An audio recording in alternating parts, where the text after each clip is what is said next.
verse 4 verse 1 ithi uYesu wayegcwele umoya ongcwele ndithi into inyama kwingcwele egcwele umoya ongcwele buye eJordani iJordani kula ufika uthobeke khona because iJordani indawo exinene ekudingekile uhamba uhleli phansi khona uthotywe ithi egcwele umoya uma efika khona lapho ithi umoya wamholela phi ehlane bubini kwizabhisti zomhlaba usiyabona ke manje ukuthi insindiso laphi yabakhona ibhekapi ayipheleli kuphi ukuthi usindisiwe kuphela kodwa kudingekile ukuthi ufike enyamisweni uThixo akuprove ukuthi lento uthi ufuna ukuba yiyo uzawuba yiyo na bese ubhabatizwe ngomlilo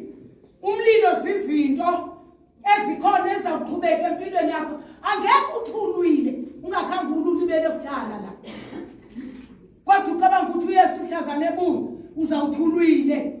ulwe ini wenzeni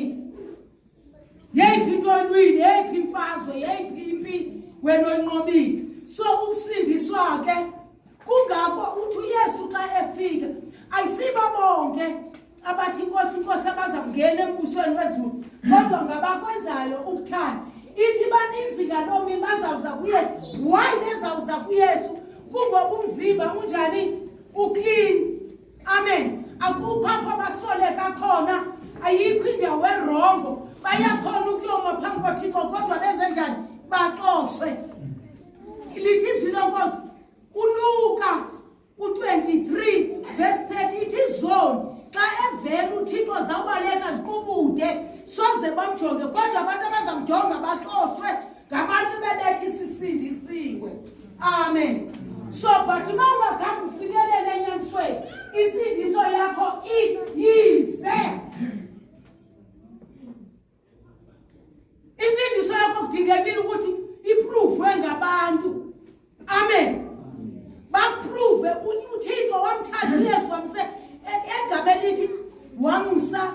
ehlano walingwa